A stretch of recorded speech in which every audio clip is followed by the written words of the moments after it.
On cherche tous la recette d'une vie accomplie, pas vrai? Eh bien, aujourd'hui, dans ce nouveau décryptage, on va plonger au cœur d'un texte ancien, mais qui offre un plan d'action absolument redoutable et hyper pratique pour atteindre ce qu'on pourrait appeler la vie ultime. Il s'agit de l'Éthique à Nicomaque d'Aristote. Oublions l'image du vieux recueil de théories poussiéreux. C'est en fait une véritable carte routière pour l'épanouissement humain.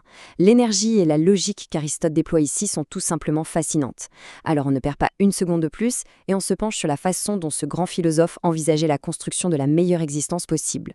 Qu'est-ce qui rend une vie vraiment réussie? C'est la grande question intemporelle. Depuis des siècles, l'humanité entière a les yeux rivés sur cette cible. On cherche tous à bien vivre, à accomplir quelque chose de grand ou tout simplement à trouver un équilibre parfait. Mais plutôt que de rester dans le flou, Aristote a refusé de laisser cette question sans réponse claire et ultra structurée. En fait, il en a fait le point de départ absolu de toute sa réflexion. Alors, pour bien comprendre cette mécanique, on va suivre un itinéraire précis. D'abord, on définira la quête ultime, ensuite on identifiera la fonction humaine, avant de décortiquer l'anatomie de l'âme. Puis on abordera le célèbre concept du juste milieu, pour enfin atteindre ce qu'il appelle le sommet de la contemplation.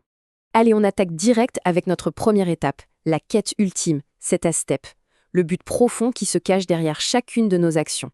Aristote part d'un constat très simple. Absolument chaque action vise un but spécifique. On étudie la médecine pour la santé, on gère l'économie pour la richesse.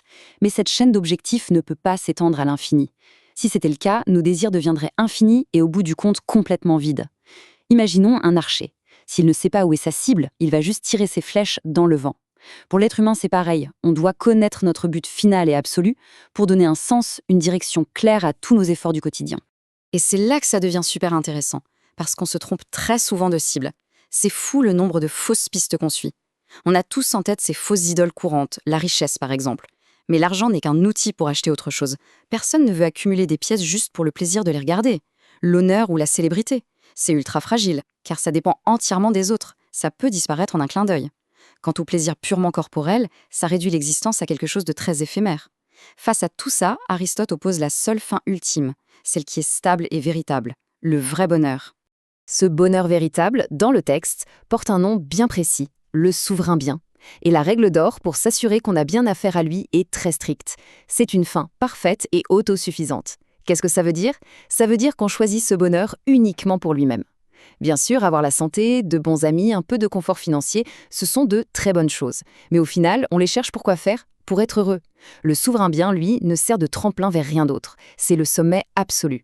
Il se suffit totalement à lui-même. Ce qui nous amène logiquement à notre deuxième grande étape, la fonction humaine. Quel est notre rôle exact pour atteindre ce fameux but? On a identifié la cible, le bonheur. Mais concrètement, comment on l'atteint? Pour trouver notre fonction, Aristote procède par élimination. Se nourrir et grandir, les plantes le font très bien, donc ce n'est pas le propre de l'humain. Ressentir des choses, avoir des sensations, les animaux partagent cela avec nous. Ce qui reste, la seule chose qui nous distingue absolument de tout le reste du vivant, c'est notre raison. L'épanouissement humain ne consiste donc pas juste à exister ou à kiffer un bon repas, ça exige une activité de l'âme qui suit la raison.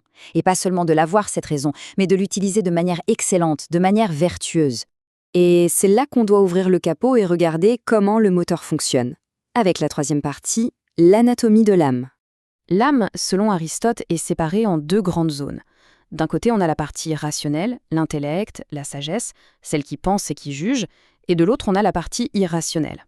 C'est là que ça devient passionnant, parce que dans cette partie irrationnelle bouillonnent tous nos désirs et nos appétits. Ces pulsions ne sont pas logiques du tout, mais, et c'est le point crucial, elles sont capables d'écouter la raison. Une personne équilibrée ne va pas chercher à détruire ses désirs, non, elle va simplement entraîner sa partie irrationnelle à obéir calmement à sa partie rationnelle. Mais attention, agir machinalement ou sous la pression, ça ne compte pas. Aristote impose 3 conditions redoutables pour qu'une action soit considérée comme vraiment vertueuse. 1. Il faut savoir ce qu'on fait, agir en pleine conscience. 2. L'action juste doit être choisie pour elle-même, pas pour s'en vanter, pas par peur d'une punition. Et 3. Ça doit devenir une seconde nature, provenir d'une disposition ferme et stable. En gros, l'intention à l'intérieur doit s'aligner parfaitement avec l'acte à l'extérieur. Si on rend un portefeuille trouvé dans la rue juste parce qu'il y a une caméra au-dessus de notre tête, c'est légal, mais philosophiquement parlant, ce n'est pas encore de la vertu. Ce qui nous propulse vers l'un des concepts les plus célèbres de toute la philosophie, le juste milieu, l'art de l'équilibre. C'est ici que la théorie percute la pratique. L'excellence morale, on ne naît pas avec. Elle se construit. Et l'image qu'il utilise est brillante. On peut lancer une pierre en l'air 1 million de fois, elle ne prendra jamais l'habitude de s'envoler, car sa nature, c'est de tomber. Nous, par contre, on a cette capacité incroyable d'être modelés par nos habitudes. La vertu, c'est un muscle qui ne se développe que par une pratique acharnée et continue. On ne devient pas quelqu'un de courageux juste en lisant un super bouquin sur le courage, on le devient en affrontant concrètement ses peurs, encore et encore, jusqu'à ce que ça devienne naturel. La mécanique de ce système est chirurgicale. La vertu, c'est toujours une question d'équilibre délicat. C'est une ligne de crête coincée entre deux précipices, qui sont des vices. Prenons le courage. Il se trouve très exactement entre la lâcheté, le manque, et la témérité aveugle, l'excès. La générosité, c'est le point de bascule parfait entre l'avarice totale et le gaspillage pur et simple.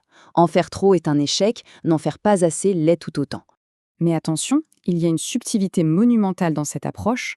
Le juste milieu est relatif à nous. Ce n'est pas un centre mathématique tracé une fois pour toutes. Je m'explique, la bonne quantité de nourriture pour un athlète olympique en pleine compétition n'est absolument pas la même que pour quelqu'un qui passe sa journée derrière un bureau. C'est pour ça que la vertu exige une auto-évaluation permanente. On doit s'ajuster, corriger ses propres tendances et surtout faire preuve de prudence pour évaluer chaque situation de manière unique. Et maintenant, on entame l'ascension finale, l'ultime étape de notre édifice, le sommet, avec la vie contemplative. Après avoir défini le bonheur et musclé notre vertu, Aristote nous dévoile ce qu'il considère comme la forme absolue de l'existence. Il met face à face deux grandes options. D'un côté, la vie politique, la vie d'action morale au cœur de la société. C'est noble, évidemment, mais ça reste vulnérable.